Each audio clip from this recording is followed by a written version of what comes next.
Hey everybody, one of the questions I get all the time is how does your forge work? Or how did you build your forge?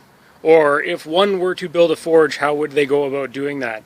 So I've decided I'm going to give you guys a nice up close and personal look at my forge, and then you can see how it all goes together and maybe even go about building one for yourself. So this is it. This is what the forge looks like. You guys have all probably seen this before in videos. Yeah? So, fairly simple. This is a brake drum. So this is a brake drum forge. Really, if you look up brake drum forge, there will probably be no less than 100 billion other YouTube videos showing it, and just as many printout schematics. So what we have here is the downspout, the tweer. This is just all this funky working here.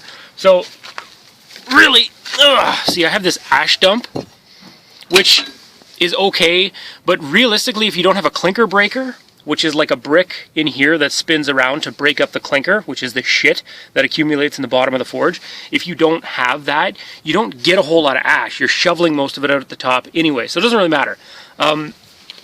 This is just a bunch of holes drilled in it, so not a whole lot of sediment goes down there. You see what I'm saying? Also, look at that. I better replace this thing soon. These don't last forever. So if you're asking if you can use like a turkey tray that you pick up in the grocery store, absolutely. But if I've done that to a brake drum I think this brake drum's only a year old, how long is a turkey tray gonna last?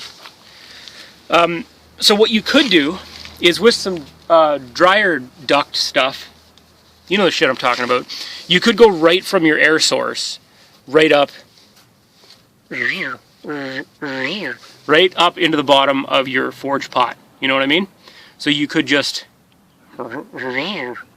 right? So that's one option. And the table, I mean, the table could be any of a number of different things. This is just very quickly slapped together. If you know someone with a welder, you're set.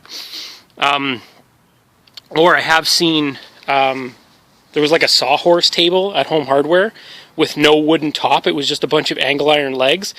I saw a guy build that into a forge table. It was a little rickety, it was a little shaky, but it worked.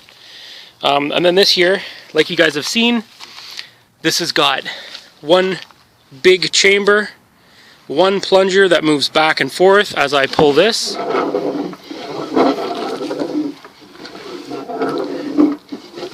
And that blows the air up through here. So what's happening is the bottom part here, so the plunger and the single chamber is actually only up here. Inside in here in the bottom is where there's two other little baffles with holes on each end, and then a swivel baffle in here that this can almost touches. So it's blowing constantly. Whether I'm pulling or pushing, there's constantly air going through here and up here. Now, this doesn't quite weigh enough, so when I'm really going, this will sit about like this, and I'm losing a lot of air out there. So I'll just like keep my toe there sometimes if I'm really hauling on it. But yeah, that's about it. So yeah, that's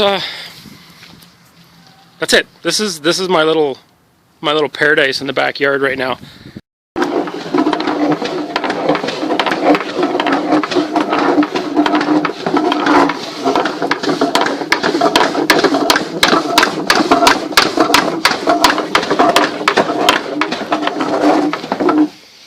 So that took about 5 minutes, and it's not quite up to forging temperature yet, but that's not bad. And I got it burning on the first try, which is not always the case. Anyway, thanks for watching.